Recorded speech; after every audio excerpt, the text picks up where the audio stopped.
Hello and welcome to Concept Classes. In today's video, we will discuss what are plant metabolites and we will also see the difference between primary and secondary metabolites. So, let us begin. तो plant metabolites को समझने से पहले we have to understand what is metabolism, right? So, metabolism is the chemical reactions in the body's cell that change food into energy. See, as we know कि living cell के अंदर ना set of chemical reactions होते रहते हैं जो कि energy provide करती है and that is very essential उस ऑर्गेनिज्म के लाइफ को सस्टेन रखने के लिए. तो ये जो set of chemical reactions living cell के अंदर होता है इसी को हम बोलते हैं मेटाबॉलिज्म. अब ये जो मेटाबॉलिक रिएक्शंस है ना ये दो कैटेगरीज के होते हैं. एक होता है anabolic reaction, other is a catabolic reaction, right. तो एनाबॉलिक का मतलब होता है बिल्डिंग अप या फिर सिंथेसिस ऑफ कंपाउंड्स. तो इस प्रोसेस में क्या होता है, there will be synthesis of complex molecules from simpler ones in living organism, right. और इस प्रोसेस में एनर्जी हमेशा कंज्यूम होता है. Clear. Now let's talk about photosynthesis. So जो फोटोसिंथेसिस है ना वो आपका एग्जाम्पल होता है एनाबॉलिक प्रोसेस का, because energy from sun is captured and is used to make a sugar molecule that is glucose, right. मतलब सनलाइट की एनर्जी को यूटिलाइज करके कार्बन डाइऑक्साइड एंड वाटर से यहाँ पे फॉर्म होता है ग्लूकोज. तो यहाँ पे एनर्जी का यूटिलाइजेशन हुआ, दिस इज एनाबॉलिक प्रोसेस. और यहाँ पे simpler molecules like carbon dioxide and water से क्या फॉर्म होता है glucose. So this is an example of anabolic reaction. Second category हमारा होता है कैटाबॉलिज्म. तो कैटाबॉलिज्म का मतलब क्या होता है, breaking down of compounds, where breakdown of complex molecules occur in living organism to form simpler ones, right. That means एक कॉम्प्लेक्स मॉलिक्यूल ब्रेक होगा एंड फॉर्म करेगा सिंपलर मॉलिक्यूल्स एंड इस प्रोसेस में एनर्जी हमेशा रिलीज होता है. Now let's talk about cellular respiration जो कि एक कैटाबॉलिक प्रोसेस है. ठीक है. तो इस प्रोसेस में ग्लूकोज का क्या होता है, ब्रेकडाउन होता है और एनर्जी रिलीज होती है. सो आई होप कि अब आप कैटाबॉलिज्म और एनाबॉलिज्म को समझ गए हैं. सो कैटाबॉलिज्म क्या होता है, एक डिस्ट्रक्टिव मैकेनिज्म है जिसमें एनर्जी रिलीज होता है एंड एनाबॉलिज्म एक कंस्ट्रक्टिव मैकेनिज्म है और इसमें एनर्जी यूटिलाइज होता है. Now come to metabolites. तो metabolites are the intermediates and the products. That means metabolic process में चाहे वो एनाबॉलिक हो या फिर कैटाबॉलिक, तो जो भी इंटरमीडिएट्स या प्रोडक्ट्स बनते हैं उसी को हम बोलते हैं मेटाबोलाइट्स. तो इन मेटाबोलाइट्स को हम कैटेगराइज करते हैं into primary metabolites and secondary metabolites की कैटेगरी में. Now let us see what are primary metabolites. तो जो प्राइमरी मेटाबोलाइट्स होते हैं ये बहुत ही बेसिक कॉन्स्टिट्यूएंट्स होते हैं, सिंपल होते हैं और ये क्या करते हैं, इनका जनरली कोई भी बायोलॉजिकल या फिर फार्माकोलॉजिकल एक्शन नहीं होता है. तो इनका फंक्शन क्या होता है, they are very important for the plant itself, क्योंकि जो प्लांट के जो जितने भी फिजियोलॉजिकल फंक्शंस होते हैं उस प्लांट बॉडी का, उन सबको परफॉर्म करने के लिए प्राइमरी मेटाबोलाइट्स ही रिस्पॉन्सिबल होते हैं.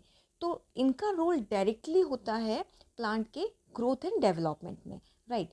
इसके एग्जाम्पल्स है like starch, chlorophyll, calcium oxalate crystals हो गया, सेल्यूलोज है, aleurone grains, hormones, amino acids, nucleotides. So all these are primary metabolites. Now coming to the secondary metabolites. So these secondary metabolites are produced from the primary metabolites only.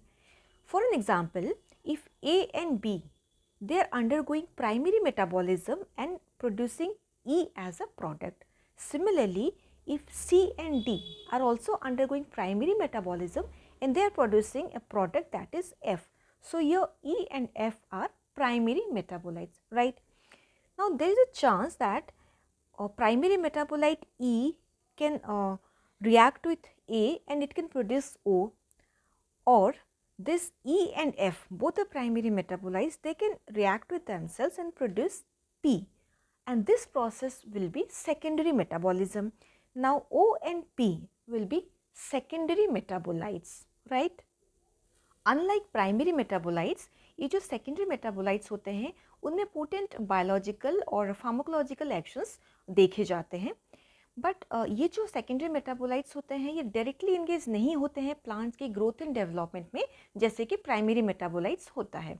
So what is the reason कि plants in secondary metabolites को synthesise करता है? तो plants in secondary metabolites को special condition में ही synthesise करता है। Now let's see कि ऐसे कौन से कंडीशंस हैं जिनके अंडर प्लांट्स सेकेंडरी मेटाबोलाइट्स को सिंथेसाइज करते हैं। So number 1 is environmental stress condition.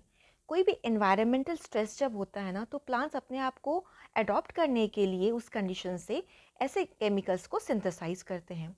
Number 2, pollens को अट्रैक्ट करने के लिए भी सिंथेसाइज करते हैं। थर्डली, ये सेकेंडरी मेटाबोलाइट्स को एक टॉक्सिक सब्सटेंस की तरह सीक्रेट करते हैं, जो कि प्लांट्स को प्रोटेक्ट करता है हर्बीवर्स प्रेडेटर्स से, राइट। अगेन ये एक डिफेंसिव, एक प्रोटेक्टिव, ऑफेंसिव केमिकल है जो प्रोटेक्ट करता है प्लांट्स को इंसेक्ट्स और माइक्रोबियल अटैक से। तो ये सारे कंडीशन हैं जिसकी वजह से प्लांट्स क्या करते हैं, सेकेंडरी मेटाबोलाइट्स को सिंथेसाइज करते हैं। बट ये जो सेकेंडरी मेटाबोलाइट्स होते हैं ये वाइडली डिस्ट्रीब्यूटेड नहीं होते हैं, अनलाइक द प्राइमरी मेटाबोलाइट। तो सेकेंडरी मेटाबोलाइट रेस्ट्रिक्टेड होते हैं कुछ सर्टेन फैमिलीज़ को, सर्टेन स्पीसीज को, इवन सेम प्लांट में कुछ पर्टिकुलर पार्ट्स में ही ये सिंथेसाइज होते हैं। सेकेंडरी मेटाबोलाइट्स की बहुत सारे कैटेगरीज होते हैं। Some are alkaloids, glycosides, tannins, flavonoids, etc. Now let's see a comparison between primary and secondary metabolite. So जो पहला चीज़ है वो है कि जो प्राइमरी मेटाबोलाइट है ना, ये प्लांट के ग्रोथ एंड डेवलपमेंट में डायरेक्टली इन्वॉल्व होता है, जबकि सेकेंडरी मेटाबोलाइट का कोई भी डायरेक्ट इंगेजमेंट नहीं है प्लांट के ग्रोथ एंड डेवलपमेंट में। नंबर 2, जो प्राइमरी मेटाबोलाइट्स होते हैं वो लार्ज क्वांटिटी में प्रोड्यूस होता है, बट सेकेंडरी मेटाबोलाइट्स का जो प्रोडक्शन होता है वो स्मॉल क्वांटिटीज़ में होता है, राइट। थर्डली, जो प्राइमरी मेटाबोलाइट्स हैं वो सारे स्पीसीज में सेम रहते हैं, दैट मीन्स सेम प्रोडक्ट होता है in every species. But secondary metabolite very करता है, different species can have different secondary metabolites. Fourth, जो प्राइमरी मेटाबोलाइट होते हैं वो मेटाबॉलिज्म का इनिशियल प्रोडक्ट है, राइट। और जो सेकेंडरी मेटाबोलाइट्स हैं वो सिंथेसाइज होते हैं from the primary metabolites. Lastly, primary metabolites का कोई भी फार्माकोलॉजिकल एक्टिविटीज़ नहीं होते हैं। ऑन द कॉन्ट्रारी, जो सेकेंडरी मेटाबोलाइट्स होते हैं वो फार्माकोलॉजिकल एक्टिविटीज़ शो करते हैं। So I hope the topic is clear to you, and if yes, like the video and subscribe the channel for more such topics.